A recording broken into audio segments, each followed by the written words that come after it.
Hello, I'm here during the lunch rush with Janice, who owns her own food truck. Best cheesesteaks in town. Janice traded up to Geico Commercial Auto Insurance for her food truck business. We're here where she needs us most. They sure are. We make it so easy for her to save, with customised coverage that grows with her business. Sorry, I just get so emotional talking about saving folks money. Not this onion I'm chopping? It's just so beautiful. Oh yeah, no, it's the onion. Get a commercial auto insurance quote today at geico.com and see how much you could save. It feels good to Geico.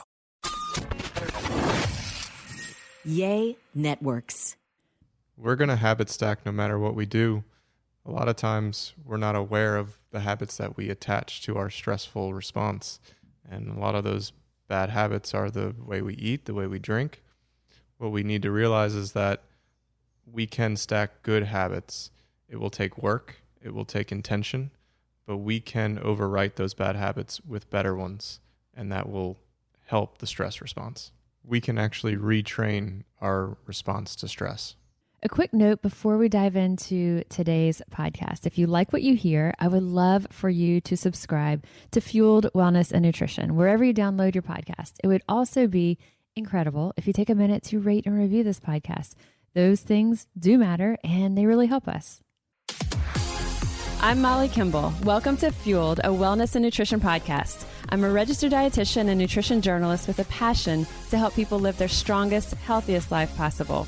In my weekly TV segments and columns, there's a limited amount of time and space to cover everything, but there's so much more to share. This podcast is my opportunity to dive deeper into the topics you want to know about. We're talking the science of stress on our brains in this week's episode. No matter what's happening in our lives, things can be really, really good. There can be all types of positive things happen, but when there's positive growth in our lives, that also means there's change. There's new things happening, and a lot of that takes a lot of our time, our attention. So even when we have really positive growth and really positive developments happening in our lives, that also can feel stressful. So stress isn't just about when things are bad or when we're feeling anxiety, but we'll be diving in today and just how stress is influencing our brain. I'm here with expert Warren Fitzmorris. I'll let Warren introduce himself in just a bit. He's actually done a podcast with us before on becoming fearless. He does a lot of work with athletes, and he'll be kind of translating some of that information of what works for in that performance space for us for every day.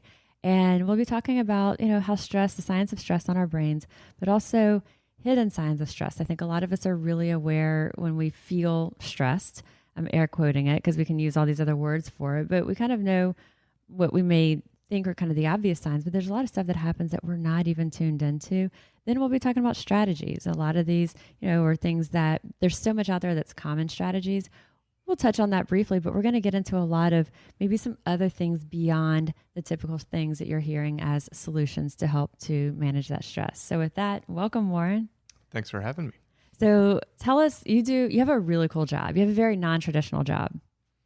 I do. So with my background in sports psychology and motor behavior, I get to work with athletes on the mindset that they have or need in order to reach peak performance. And so I get to do that at Ochsner in multiple venues. I get to do it in the therapy world with injured athletes. So they're coming for their PT, they're doing their exercises, but there's a lot of fear that comes with that. And so how they approach the recovery process, I get to work with athletes on that mindset. And then the more traditional route is the sports performance world, sitting down with athletes one-on-one, talking about their performance, helping them reach peak performance. So it's a lot of discussion about performance anxiety, reaching confidence, and so anything that they need in their mindset to get the most out of their physical abilities. Because so much of when we're feeling stressed, and in a moment, if you're an athlete, that's about to be on the field or in that event, so much of that we're bringing on ourselves, and there's so much that we can cue it up and heighten it even more in our minds. It just starts spinning out of control. Yeah, stress affects everybody differently. And that's the first thing that I like to work with my athletes is we have to be aware. So everything I do with my athletes starts with awareness.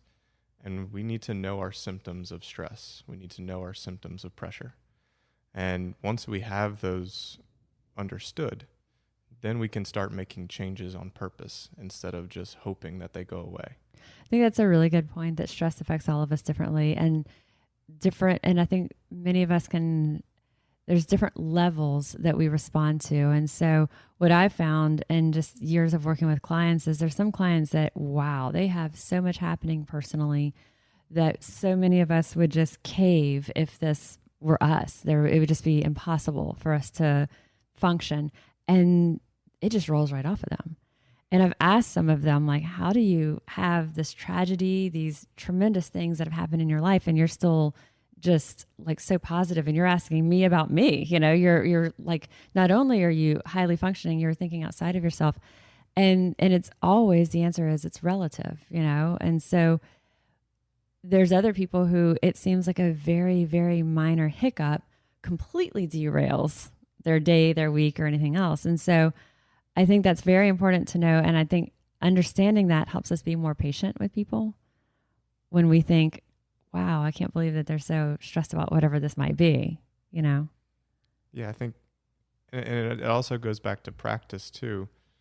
Unfortunately, the people that handle stress better might be people that have gone through it more. Right. And I love the phrase, you're good at what you practice. Unfortunately, if you go through a lot of stress, you might feel it more. It might wear on you more, but you get better at handling it when it happens again in the future. And something that, as we talk about, we're just saying the word stress. And I said earlier, we're kind of air quoting it. People may, they may perceive it as anxiety or stress.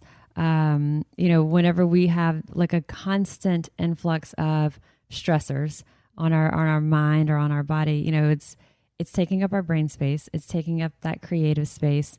There's things that we might feel distracted or scattered. We're not feeling focused. We're forgetting things. So when we're looking at, that chronic stress, we might not even really perceive that right in that moment. We may be labeling it as stress. We may not. We may be labeling it as anxiety, whatever it would be. Like, what are some of the other ways that people describe being stressed?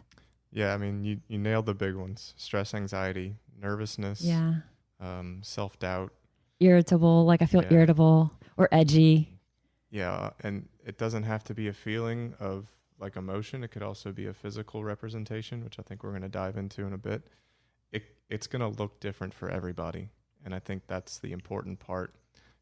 For people like me, I need to help others discover that. But since I don't get to work with everybody and not everybody goes to a professional, right, it would be helpful if they could do this self-discovery too. A couple of things that you and I had sent you an article, and I thought it was really interesting that when we talk about stress on the brain, and we talk about that chronic stress and how it can negatively impact our brain, things like complex decision making and problem solving, that's impaired when we're under chronic stress. So I think also knowing that about ourselves. And sometimes if I've had a day where it may not even be bad things, I was sharing with you just some different things that happened this morning. It was just a lot of things coming in very quickly that had to have decisions or action on them done quickly. And sometimes when there's a flurry of that, and then I start to look at something that's a creative project, it feels like I'm not able to take that first step in thinking through it. I'm like, oh, wow, I need to separate. I need to go for a walk. I need to just get away. Like, I need to do something else to kind of clear this. And I think when we look at that over that long term, and we know that we didn't talk about sleep, but I would say like chronic sleep deprivation, things like this are going to be, we know that this is going to impair that decision-making, problem solving, our memory, our ability to learn, for new things to stick. So all of these things none of those are good. So if the more that we can do to buffer our stress response, the better. Yeah. The more tools, tactics, techniques we have, the less we're going to feel the negative effects of it over the long term. And something I talk with my athletes all the time is, I call it umbrella theory. I don't know if that's a real thing, but I call it umbrella theory. If you bring your umbrella, it doesn't rain. Right. If you don't bring it, it rains. If you have the tools, then you almost don't need them because you know that they're there. And that there's a confidence in that I can handle the stress that's coming up because I know how to handle it. And just knowing that gives you the confidence to manage the stress that will happen. And you may also be calling upon these in small ways through the day without even really consciously realizing you're calling upon those strategies. So symptoms of stress, like I think for me, heart racing. Mm-hmm. Some people get something like in the pit of their stomach flips.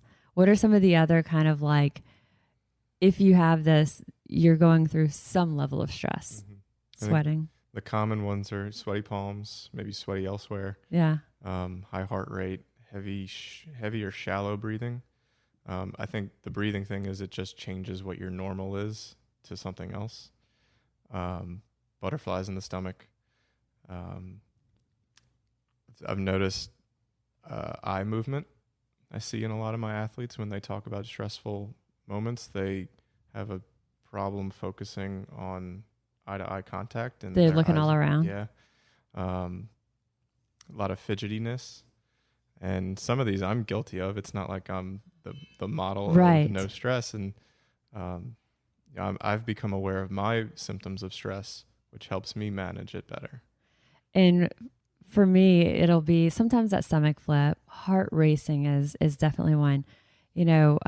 People who like, you hold your arms out, you're like airing out your armpits. Like, you're like, oh my gosh, and I'll do that jokingly. Or sometimes I'll just say, oh my gosh, I'm sweating.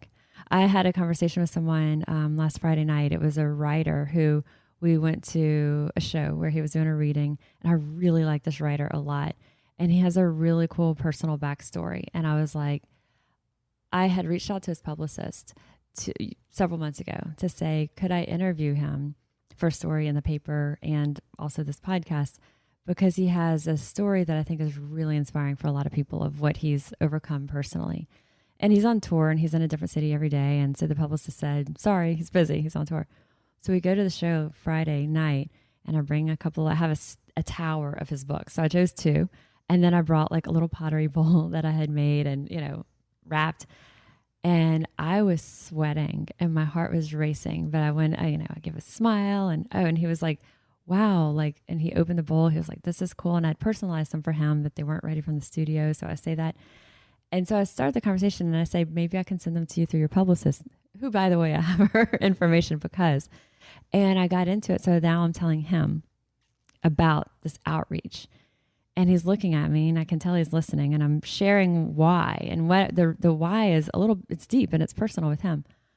And so I finally, and he's kind of looking at me and he's all soaking in, because I'm not there. Like, it's not the normal book signing conversation, Mm-hmm. And I really wanted to like air out the armpits, but what I said, my heart is racing right now. And just acknowledging that felt like it brought me down. And I also was like, I wanted to tell him that because I had some crazed look on my face or anything. You don't know what you're looking like right in that moment when you're calmly trying to say to this person who you really admire. And I said that. And then ultimately it was a really positive response from him that I came away feeling really good about. So, but I acknowledged it right there in the moment instead of trying to be cool about it. Mm-hmm. And that's exactly the first step. And it's kind of cliche, but cliches are cliche for a reason. Right. Acknowledging is the first step. There's a really cool story. I'm a big Cubs fan. So when they won the World Series, that was huge for me. So there was a video came out of the players in the dugout, and it was right before Game 7. And that's the peak of all athletics is a Game 7. A one-time win or go home, that's it. And most of those players had never been in that moment. So there's obvious stress. We think that there isn't because, they're professional athletes. They know how to deal with this. But they've never done it before.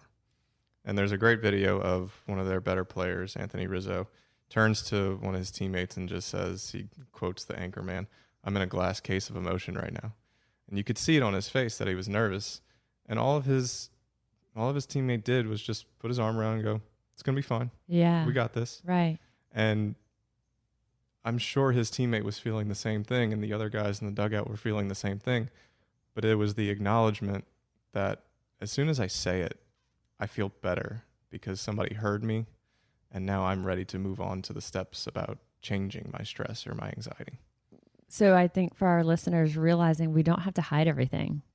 Would I have wanted this person that I'm asking this interview for to think that I've just got it all together and he would be in fantastic hands?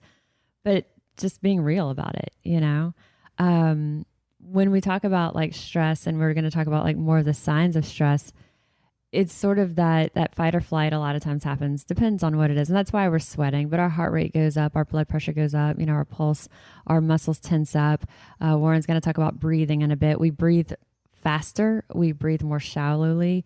Our digestion slows down. There's all types of things that are happening for that just like old fight or flight response that we're all kind of like hardwired with.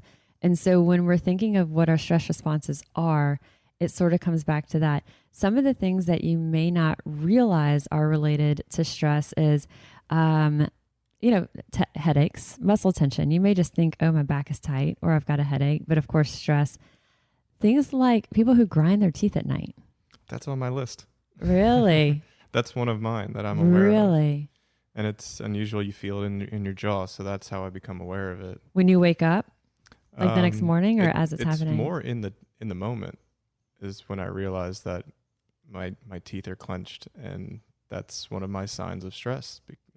Who knows why? I developed a habit, but becoming aware of it is the important part. And you'll wake up in the night and find you're doing it. Mm-hmm. And it's specifically, you can relate it to a lot more often than not, something's going through your head that's kind of weighing on you. It doesn't have to be anything big. It's just any normal stressor that we could all experience. Could be traffic and running late. It could be not having enough time to finish something. Normal stressors, I'll notice it. And that's taken me a long time to get to that point.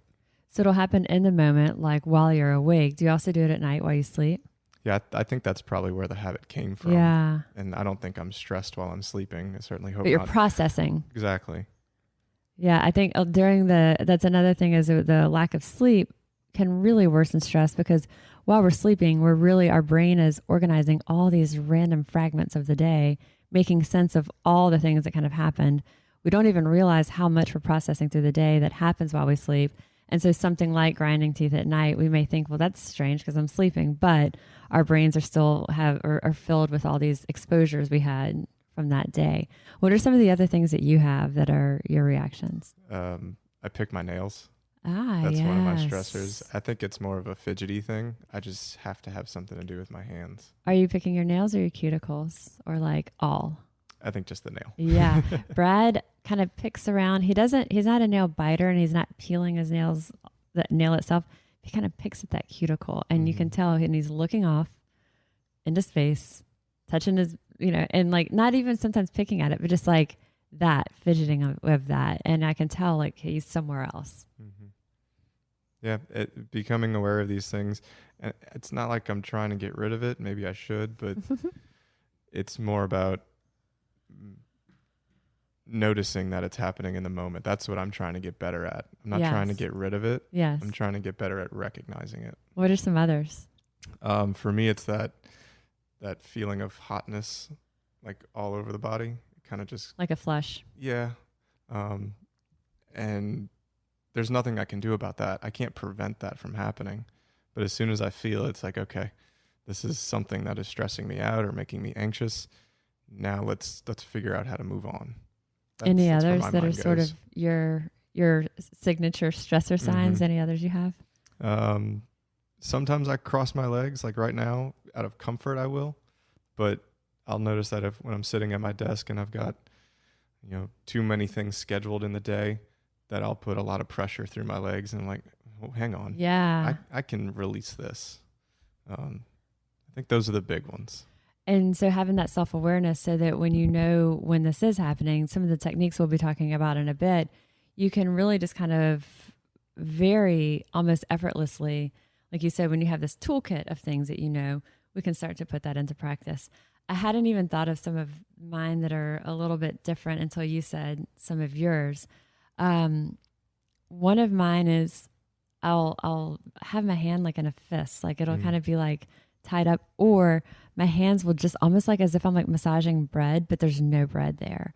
And we were swimming at a place that had a lot of sharks, and the sharks are known to not be aggressors. There's all types of people around, but that doesn't change the fact that there's like 20 sharks swimming all around you. And Brad's like, what are you doing? And this high pitched noise is coming out of a snorkel.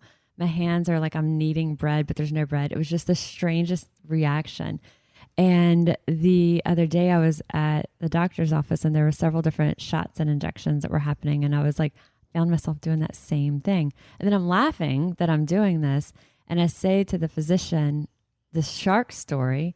Then the physician looks at the assistant and says, I think she just compared me to sharks. And I was like, and all of that helped to lighten it. And I at least was able to like make fun of this bizarre like reaction, because it was a strange looking reaction, just kind of like working your hands. If we're watching something on TV, especially that might be like suspenseful, Brad will notice that like I do the same thing with my feet. Like I clench my feet up and I'll like make like little fists with my feet. It's a very strange thing. So things like those are some of the things that I'll like, I'll notice too. Sometimes if I'm talking, curl my toes under in my shoes or whatever, you know, and that's, I don't know. Isn't that interesting though, that, I mean, I think to be scared, surrounded by sharks, that's completely legitimate. And to be scared of needles and things, that's legitimate. And then for it to happen in moments where we can look back and say, well, that's not very logical for me to be stressed, yet I was. That's the power of the mind, is that it interprets stress, anxiety, nervousness all the same.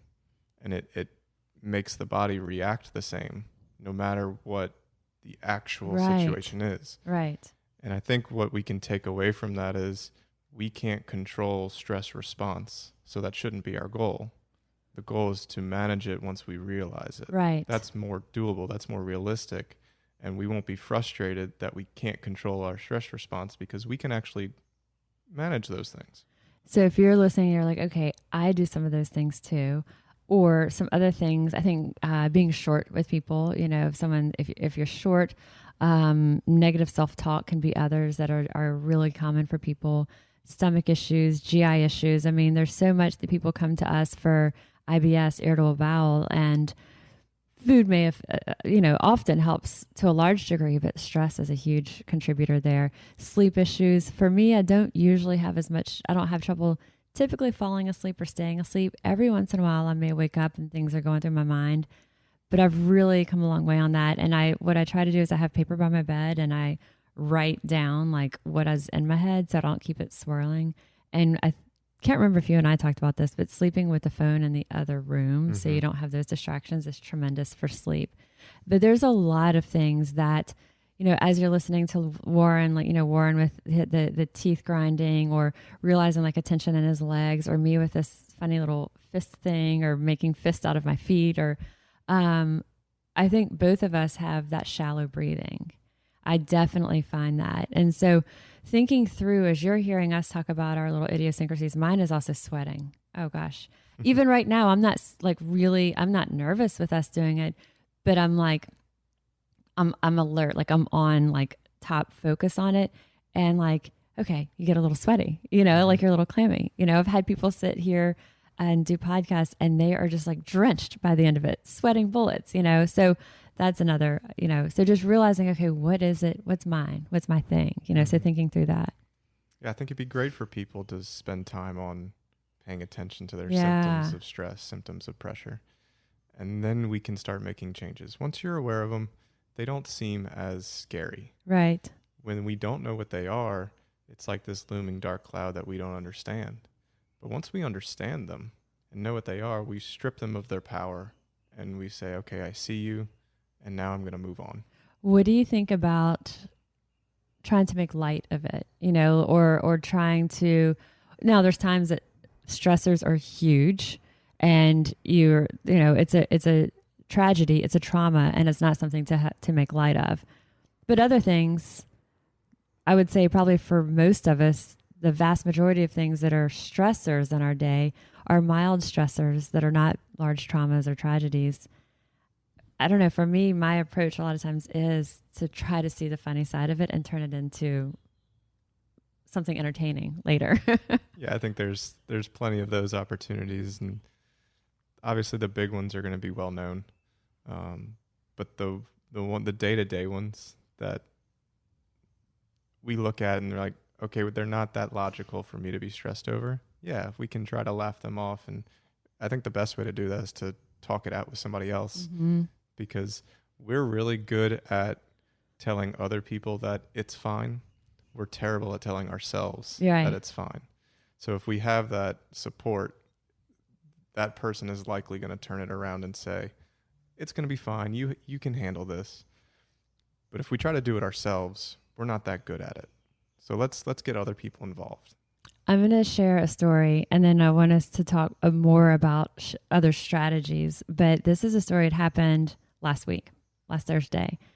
And it was a doozy of a morning. And it took me, I'll share, but it took me several hours that I still caught myself having very shallow breathing for several hours after. So Warren and I will be talking about several different breathing techniques. And I was actively implementing these. In those hours, I would realize the event that I'm about to share, it was past, but it was literally several hours that I still felt on that heightened, everything was heightened. My heart rate, I was on high alert, and I just needed to dial it back, and I was having a hard time after that. And so I focused on some of the breathing, and I had a meeting that was across town. And so I called my dad on the drive. I shared with him the story. And by that time I was able to tell it as a funny story, which I'll share with y'all. And then by the time I arrived at that next destination, focusing on the breathing, sharing the story in a funny way with my dad, but also just discussing it, it helped. So backing up, it was last Thursday, and we have festival season coming up. We did a podcast on that actually just recently, and we were doing some TV segments on it. And so I do TV segments each week. We have it. And so we've been recording these for a long time, and I know kind of just about how long it takes having different chefs or segments that we do.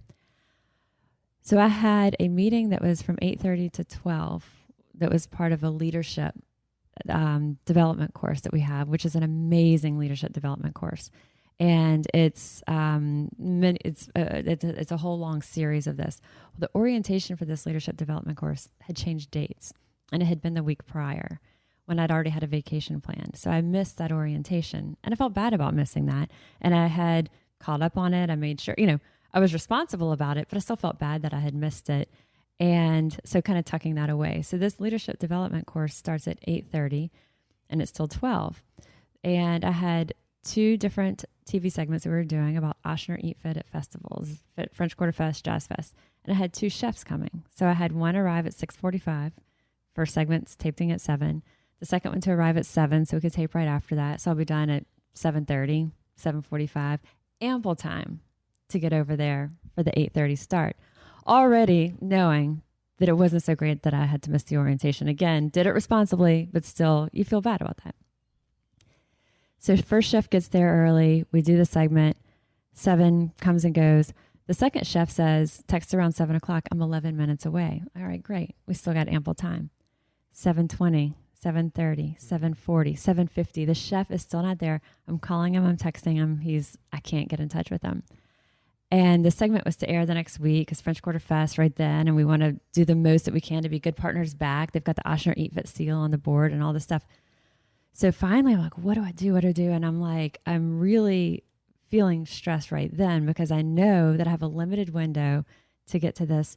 And is the chef okay? He's been texting and calling, and now all of a sudden it just goes dark. I'm like, he clearly has everything prepped and ready to do the segment. Like, where is he? Is he safe? What's happened? So finally at 7:50, he calls.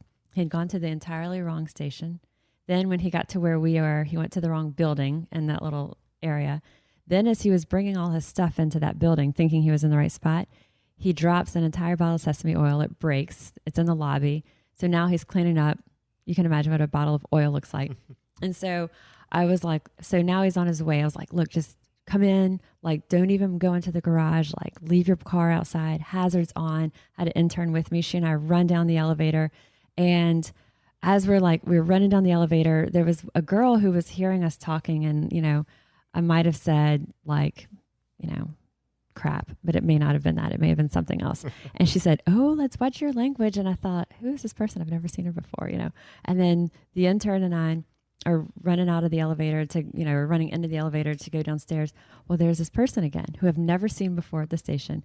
Oh, excuse me, you still have your microphone on. And I said, well, thank you. We're just going to run downstairs and meet a chef. We're going to be right back up. And I'm thinking, who is this? So we run downstairs. We're flagging the chef down. He screeches in, puts his hazards on, opens the car. Like the whole truck smells like sesame oil. He smells like sesame oil. My intern and I and him, we have our, like, we're lugging everything in. We're racing up the stairs. As we get to like the doors, who opens the doors for us? That same girl. Mm-hmm. Me and the intern just look at each other. We're like, I'm convinced she was like a celestial being who didn't really exist. She was only there in that moment to sort of hover. So we race upstairs, and by this time it is about 8:03, and I know I'm not going to make it. So I let the people know, oh my gosh, like, I'm so sorry, but now I have a chef here to do this Ochsner Eat Fit.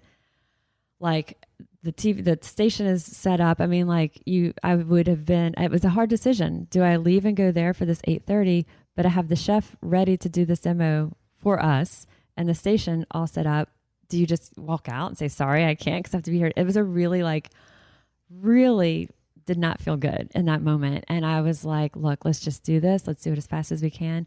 And he's just so chill, and he's at no. And so I was in that moment trying to bring myself down to not be short with the station or him, or come on, like, you want to be like, you want to be like, get this going now. And I'm trying to be like, this is the first time I've met him in person. You want to develop a little bit of like a rapport here, but my heart's racing and you're trying to get it all set up so quickly.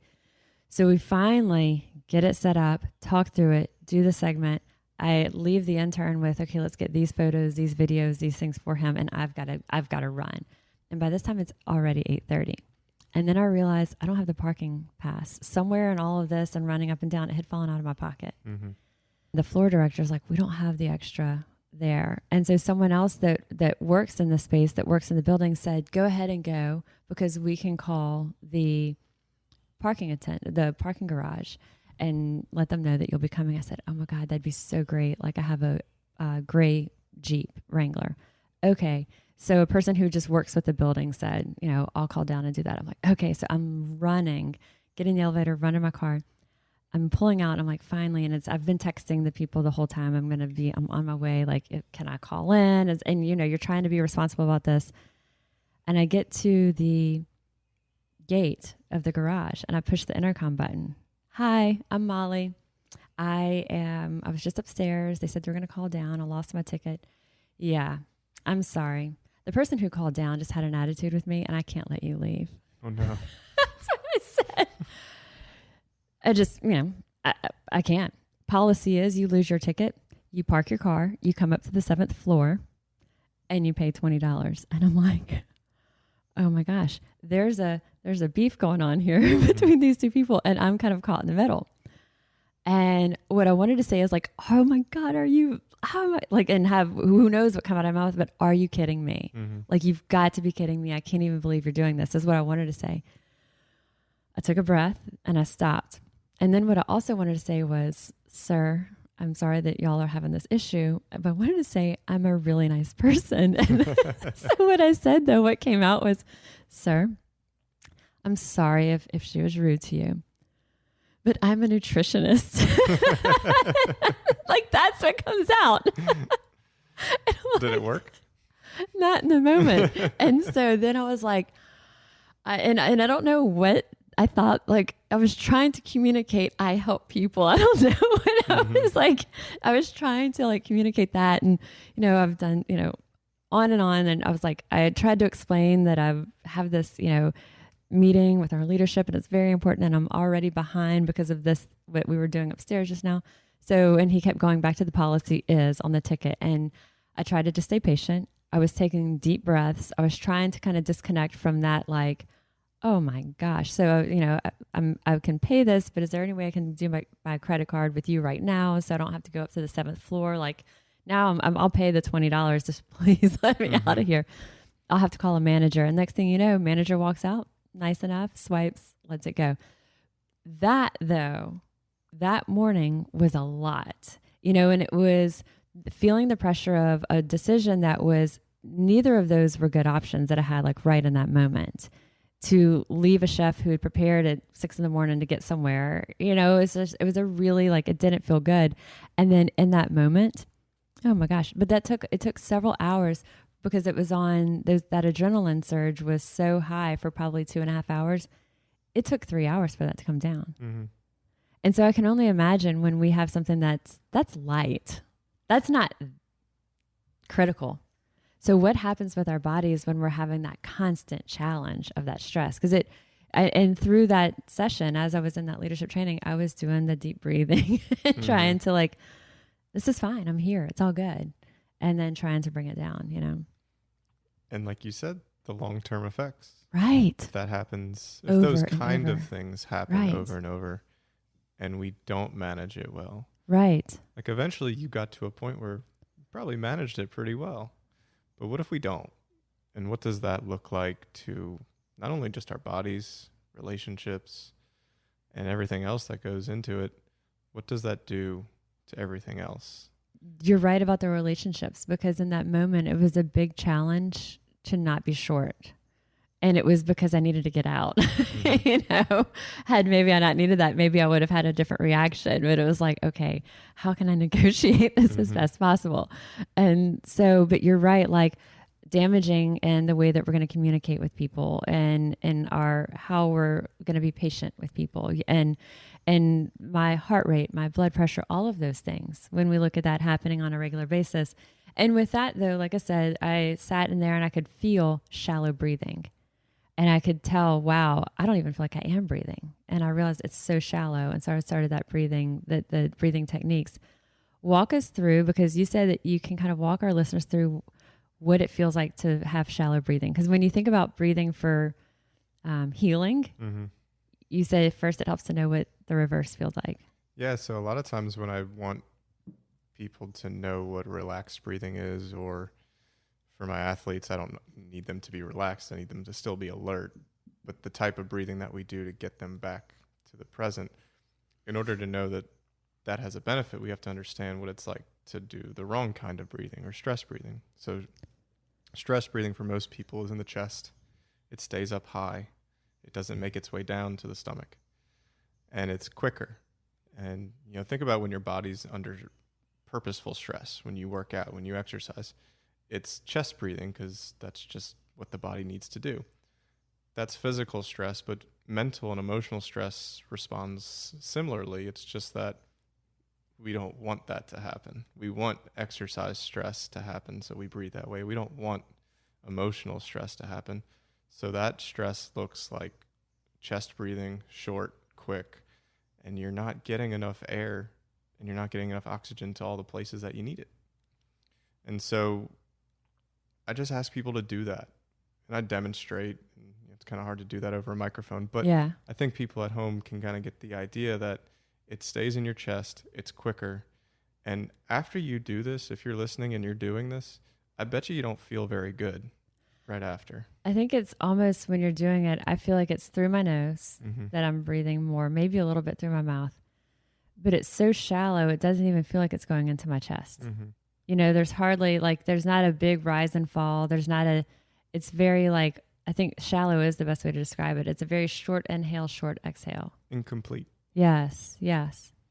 So I think feeling that, and then to me, sometimes it'll feel like I'm holding my breath, which clearly I'm not holding my breath for minutes at a time, but it'll almost feel that way because it's so shallow. Mm-hmm. And so what are your techniques for breathing that you would say are your kind of go-to for people? And there's a lot. And so it's not like the things that I say are the only ones, right? But these are the ones I like, mostly because of who my population that I work with is. A lot of athletes, so they need to stay alert. The most common one that I see my athletes, or try to teach my athletes, is a clearing breath. They don't have a lot of time, so we need to get one or two in very quickly. And so it's still inhale through nose, out through mouth. And it's purposeful down to the stomach. And then there's an emotion attached to it that the exhale, we're getting out the stress, anxiety, nervousness that we just had. And so there's a purpose behind that exhale rather than just, I got to get a breath out. Mm-hmm. The other one I really like. Is there a purpose on the inhale? I think that would be more in the moment with the athlete. Mm-hmm. It's not going to be a cookie cutter Mm-hmm. reason for inhaling something good.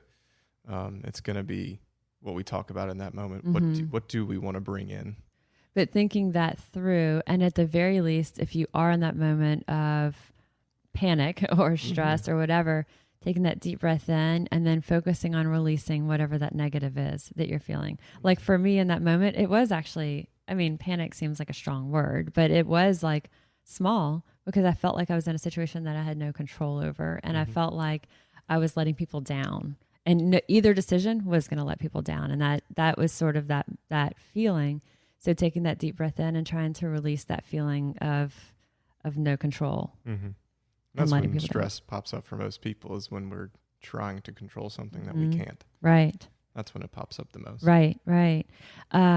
So deep breath in. And if you have the wherewithal in that moment to think of what you're going to bring in, what is that positive thought, action, behavior. It could even just be the word positivity or something that can be broad and general that's coming in with that deep breath.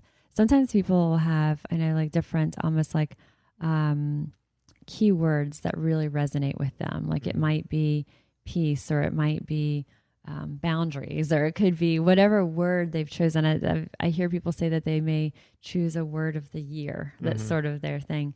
Maybe that's what you breathe in. You know, it could be strength, it could be positivity, it could be whatever that word is. And then like, whatever's that negative that you're feeling, have that on the exhale.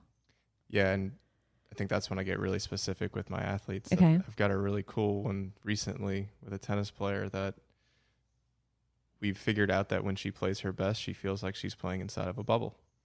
And so we created this image and feeling of bubbles. And that's a really powerful word because it's kind of funny. It's kind of silly. But that's why it sticks, and that's why it works. And so if we inhale the bubble and then we release the negativity, then the bubble is what remains. And then she can carry on into how she does when she plays her best. Are there other breathing approaches that you like? The one I love for relaxation. So when we have the time to actually come down, it's mostly attributed to Navy SEALs. And if it's good enough for them, it's good enough for the rest of us. They call it box breathing. And it's an inhale for 4 through the nose, a hold for 4, but not a tight hold, not a stressful hold, but a calm pause in the breathing for 4, and then an exhale for 4 through the mouth.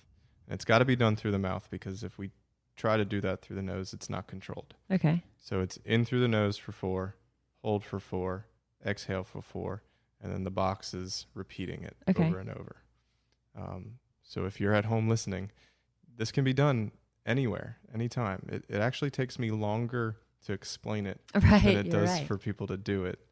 And you can do it as many times as you want. It's really good for trying to fall asleep if that's what you want, or it's good in the moment of stress, before a big meeting, before somebody walks in your office, before you sit down to do your work. You do your best work when you're present, and this is a really good way to do that. I use that breathing also right in the moment, sometimes in the middle of a conversation. It'll be a conversation that I'll think, do I speak my mind on this? Or do I say something that I know might be not well received, but I think is maybe the right thing to do, or something that just is a difficult conversation? And sometimes right in that moment in the conversation, I'll do that breathing, like literally before the words come out of my mouth, because I know that I can feel the flush you talked about earlier. I can feel the heart rate go up that we talked about. You know, I can feel a little bit of clamminess. And so I'll know that I need to try to get this in check before. And that was in that article that you sent, was the physical reactions that we have. We're not present, and we're not in the moment. So if we do it in that moment, then we're not preventing it, we're managing it. Right. I think that's the coolest part. Right. And there's science in the breathing. You know, when we do the steady, controlled breathing, and there's different variations on it, but 4-4-4 is a really easy one. I think it's funny. It's called box. I think of it as triangle, the way you visually said that. Somebody asked me that question. I'm like, I don't actually know why it's called box breathing if it's 3 things, but I think what they meant was the boxes just keep going. Yeah.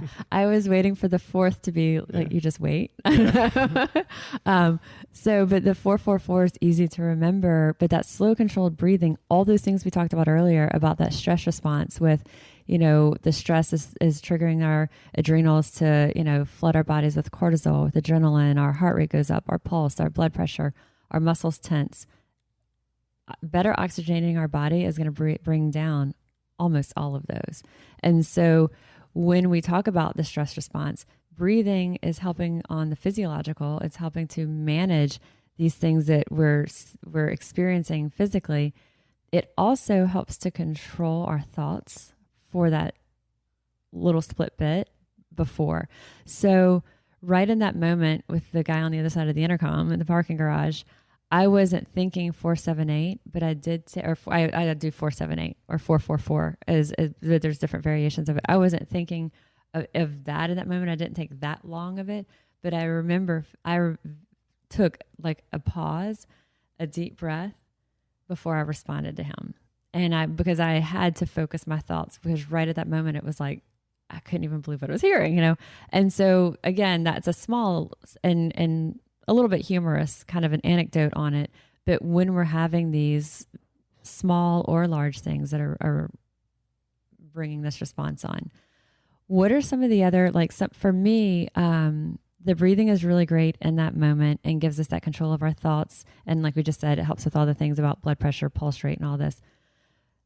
Also, for me, I like moving. So even a 10-minute walk, like a quick walk around the block, really helps bring down that stress response to me.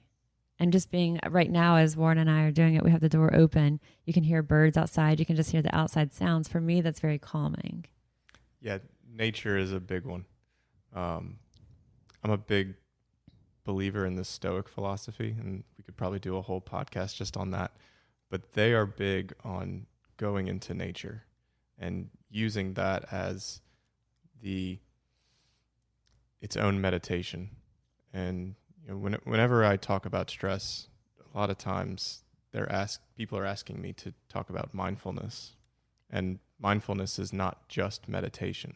That is one approach, and that's where breathing comes in a lot. But mindfulness can also be anything you do in nature, going outside, gardening, walking, and then I can turn that into what it needs to look like for my athletes. Yeah. And we can be really creative with it because there's so much stuff outside that it's easy to dive into nature. We just have to start discovering what we're interested in. If we're interested in it, it will work. If we're forcing it and we're not really interested in it, then that's just going to feels like another chore. Right. It's just going to up your stress even more because you feel like it doesn't work and there's nothing I can do that works. So we need to find things that actually you're interested in order for that approach to work. So what are some of the things? For my athletes, Mm-hmm. Start with their environment. Most athletics are done outdoors, which is good, but the ones that are indoors, we have to be a little more creative. But for my golfer the other day he was getting very angry on the course. And so the approach is to become present. He couldn't control his emotions. And he knows that if he could just be under more control, that he would play better. He knew that part. He just didn't know how. Right. And which makes him even more frustrated. Exactly. Right. And so the challenge wasn't, oh my gosh, we have to rethink how we manage emotions. We have to totally change your mindset. No, it was, let's take one approach that's very simple that you're already doing, and let's turn that into your present moment. And it's walking in nature. And that kind of lines up with what a lot of people can do. Mm-hmm. Golf, it's already there. You have to walk the course. So let's pay attention to the sound of our feet against the grass. Let's pay attention to the texture and the color of things around you. He really loved the idea of hearing the wind. Mm-hmm. Those things are already there. It's our choice if we pay attention to them, or we allow the emotion to take control and guide our decisions, which means we're not in control. Mm-hmm. Or we can be in control by paying attention to things that we're already doing. Agreed 100%. A lot of times when I'm out for a walk, like I said, even just like a quick 10 minutes, it'll be no music, no distractions, and just literally looking and listening. And there's so much that's fascinating if we just are paying attention, It's done on purpose. Yeah. And that's a really important part, is that there's a purpose and an intention behind it. Let's take a minute to share about Caraway Home, our partner for this week's episode. Caraway Home's non-toxic cookware and bakeware collections are made with a ceramic coating. All are made without any toxic materials. And the ceramic coating means a naturally slick coating. So you don't really need much oil or butter, and there's really no need for non-stick cooking spray at all. We love our Caraway Home cookware. The pans heat up so quickly, they cook evenly, they're incredibly easy to clean. They're available in a variety of colors, and even the color palette is elevated compared to traditional kitchenware. Visit carawayhome.com/fueled for 10% off. This deal is exclusively for y'all, our listeners, so visit carawayhome.com/fueled or use promo code FUELED for 10% off at checkout. Caraway, non-toxic cookware made modern. What are some of the other things? Are there movement-based, like walking, like you said, or kind of being in nature, but other things that are more like physical outlets for stress or frustration or anxiety? A lot of people think of exercise, Yeah. which is a really good one. Yeah. Because that has multiple benefits. You get the physiological benefits, and you get the emotional benefits. And there's a lot of research on exercise psychology and how much you should do and how much is good for your brain. That's really easy. I think the most common is just 3 times a week for 30 minutes. If people can get that, they will feel better. The other ones might be, they're kind of silly, but I like them as an introduction to this movement active mindfulness approach. And so bear with me because they are silly, but I really like them because you already do them. And so we're not adding anything to your schedule, which I find doesn't work. If I ask somebody to go meditate for 15 minutes a day and they can't find the time, then that approach doesn't work. So this active mindfulness is simple things that you already do around the house. So it's things like brushing your teeth, folding laundry, doing dishes, taking a shower. You're already doing them. So let's be more intentional and purposeful when we're doing them. And so the next question is, well, what do I think about when I do these things? It's not about becoming the best toothbrusher ever. Right. You're not trying to improve your performance. But when's the last time somebody thought about how to brush their teeth? You don't. You just pick it up and you go. And a lot of times if we are stressed, then where our mind goes in that moment is on the stress. So that mindless activity has now become a stressful activity because of where our mind has gone. Or we can take it back. We can make that mindless activity a mindful activity. And we can become present over the motions of our hands, the feeling of bristles against teeth and stuff, and the gratitude that you are able to have clean running water and the toothpaste itself to keep your mouth clean. And then all the other things, the folding of clothes, paying attention to the movement of your hands when you fold a shirt compared to shorts, the gratitude that you have clean clothes to wear. And the list can go on and on. You're diving into the present of what you're doing. It could also be a time that, from what you're saying, could be in the morning, you're brushing your teeth and you use that time to think through 3 things that you're grateful for. Or as you're folding the clothes, maybe that's the time to practice that 4-4-4 breathing, because the more you practice it, the more it becomes in that moment, you can kind of turn to it. But using the mindless chores as that, I've heard it referred to as habit stacking before. And I like that, because, the idea of multitasking, a lot of times when we multitask, we're not doing either of them well.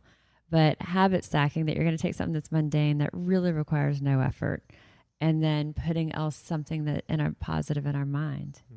And like I said, it's not about becoming better at these activities or doing them more efficiently. You might, and it's just a fun bonus. But what you're doing is you're training your brain to be present throughout the day. And the more you do that, the better you are when a true stressful moment comes up. Your response is no longer your symptoms. It becomes, I'm going to be present. I'm going to think about this, kind of like how you did in the garage. I'm going to ask a question that's going to bring along a solution instead of just getting angrier at the problem. I'm going to think about how to solve this instead of the negative emotion that would prevent me from solving it. What about movements like, you know, you hear people say, oh, we had a dance party with my kids or whatever, you know, because that's still movement that's going to generate the endorphin release. And it's silly. I think every movement, and dance is a good right. one because it's fun. Right. I don't think a lot of people would just do that in their house by themselves. I but know. Maybe they would. I don't know. I think it's interesting that some people have shared that they do. One thing that is not the same, but is one that I love, and it's like, because also if you think about, okay, it's 9:00 at night, someone may feel like they've got stuff from the day is weighing on them. They're maybe not going to go outside right then and go for even a 10-minute walk, and they may, you know, TV's easy. This is a really silly one, but I love it. It's that game Heads Up, which is basically like charades. It's like, you know, being able to do that.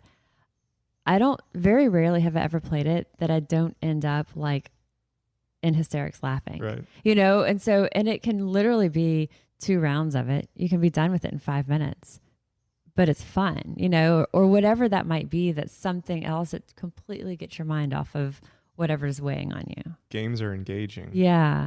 You're turning your brain on and off at the same time. You're turning the right things on. Yeah. You're turning the bad things off in that moment. Games are great. Thinking, you know, those things, because, you know, we obviously, as you heard, the first things that we went to is breathing. And breathing is something that, with that shallow breathing, that happens to almost all of us as that one of those first signs of stressors, is something that is immediately like at our fingertips to be able to do. It's like completely effortless and helps with so many other ways. And also, like we said, nature, moving, physical movement in any way. If it is that walk, if it is that walk and talk with a friend, if you're by yourself, and music can be a great one. If it's like your favorite music that you're listening to in your car or on a walk. But I do encourage you to try some walks without it, so that you truly are just hearing. I actually downloaded an app on my phone that when you can it'll hear the birds, and it'll tell you what kind of bird it is. And I'm like, nice. Am I officially 90? That I'm like, now I don't think I'm becoming a bird watcher, but I'm very interested in that. I was like, that's pretty cool. Like in the evenings when it gets dusk, like we see owls in our neighborhood. That's a really cool thing because we're not distracted. We're walking, we're looking up, we're seeing, you know. So there's just, even when the weather is nice, if you can like eat outside, if you do have that luxury, like whatever, or even just sitting out on your steps and having your snack out there, like there's just so many other ways that we can get nature, that we can get moving. And even though something like the silly game of charades or Heads Up isn't exercise, there is still a physical movement in there and a distraction and a humor element. So it's just finding what is it in there that are really positive ways that we can have that outlet for stress. The common denominator to all of this is present focus. Right. And that's why this word mindfulness gets used so much, because it's pretty much what mindfulness is present focus. When I try to sell mindfulness to my athletes, they kind of turn their nose up to it because that's a weird word to them. But when I sell present focus. Yeah. Or focus. Yeah. They buy into it. Yeah. And coaches will ask me all the time, what's the secret ingredient? Yeah. What edge can I give my athletes that's going to put them over the top? It's present focus. Right. The athlete and the team that can focus on the present is going to have the outcome that they want more so than the opponent that can't focus on the present. And that's it. And so if we can train ourselves to be present more often than not, then it will show up better when we want that present focus to be there in moments of stress and pressure and anxiety and nervousness. That's what we're in search for, is that present focus. And it is learnable. It is trainable. Some people have it naturally, but everyone can improve upon it. And it's, like you said, it's at your fingertips. We can go do this right now. We just have to figure out how it works for us. What about mindfulness apps or present focus apps? Are there some that you recommend that we can share? There's a dozen out there. Okay. You can download one and try it and then delete it and go find one. I think the one that I gravitated the most toward was called Headspace. That's what I was going to say Yeah. as well. Yeah. Mostly because the guy's voice is just incredible, the Australian voice. But he does a very good job of collecting different topics and having a purpose behind all of his meditations. They used to have free ones on Headspace. I think they've become too popular now. It's you got to pay for it. But there's another one called Calm. I know LeBron James has endorsed that one, so it's got a lot on there. And then the one I most recently downloaded was called Insight Timer. And that's a collection of different mindful experts putting their stuff on this app. That's cool. And then you can donate to them. There's an easy link to donate to them if you feel like they deserve something like that. There was another cool one called 10% Happier. That it was started by a news anchor who had a panic attack on live television. Yes. And so he dove into this topic and found all these mindfulness experts. And on the app, you can go watch his conversations with them.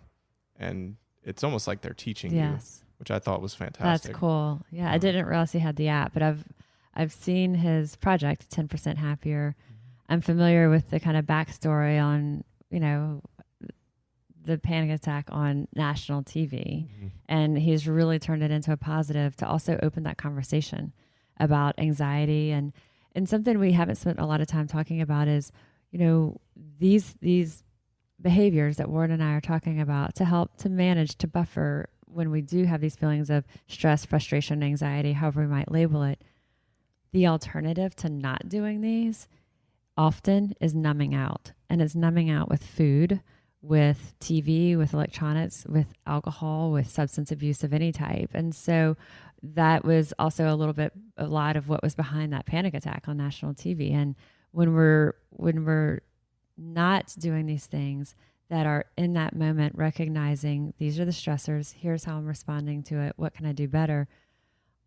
Inevitably, we're going to find some way that we're trying to turn down the noise, turn down that dial. And many times these are numbing out behaviors that are really destructive. You mentioned the phrase earlier, habit stacking. Yeah. We're going to do that no matter what. We're going to stack habits. The ones that you mentioned that are not great, the bad eating, the drinking, those aren't under our control. That is something else that has created the habit that isn't the best response, but now that it's a habit, we do it. The cool part, or the part that we want to take away, is we can grab control of these habits. We have to be intentional. We have to work at it. There is hard work behind this, but it is under your control. And that sense of control, that also helps with managing stress. Because stress pops up when we focus on things we can't control. Now we're looking at all the things that we can. And that plus the habit, the good habit, helps manage stress. So it's a lot that we've covered, y'all, a lot to take away. I think for me, and I think also Warren, the breathing is key. Obviously breathing is essential for us, but it's the mindful breathing. It's something that immediately we can control. Movement, nature time. For me, finding the humor in what felt like a horrifying experience in the moment, that to me is a real big one too, because it's changing the way that I'm reframing what that experience was.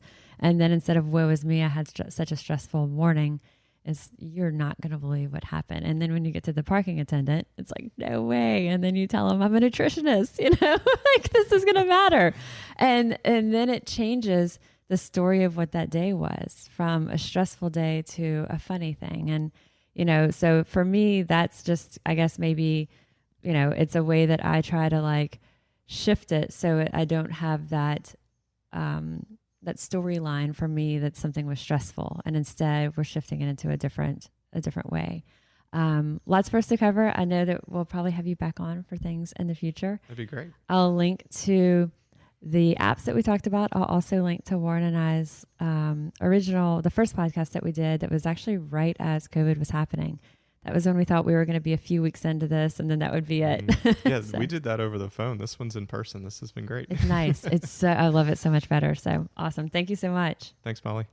Always love my conversations with Warren, my time with Warren Fitzmorris. So tremendous thank you to him for taking the time out to dig deeper into the science of stress. There's a lot of things I think that we would think just right off the bat as far as how we respond to stress. But then as we shared, there's so many things that we weren't even thinking about ourselves until I wasn't even thinking of or tuning into until he shared certain things. I was like, oh, wait, here's some other indicators that I experience. And so I hope that it's been helpful for you, because the more that we understand what we respond to and how we respond, that's the first step. And trying to, as Warren said, we're not going to stop those reactions. We're not going to eliminate those stressors, but what can we do to better manage that stress response and try to take these experiences and take them into a positive light when possible, take some of the scariness out of those responses. So a lot to learn here. Again, tremendous thank you to Warren. I always want to know what you're thinking. If you have some tips, other things that we didn't cover, reach out to me. If there's stuff that you're like, you've got to talk about this next time. If there's things that we share that have really helped you, we always want to hear about it. I am registered dietitian Molly Kimball, and you've been listening to Fueled Wellness and Nutrition, the podcast. If you would like more Fueled Wellness and Nutrition, please head over to mollykimball.com, and you can follow me, Molly Kimball RD, on Instagram, Facebook, and Twitter. And if you haven't yet, please go to Apple Podcasts and subscribe, rate, and review this podcast. Join us next week for another dose of Fueled Wellness and Nutrition. Thanks for listening, and stay focused on living your strongest, healthiest life.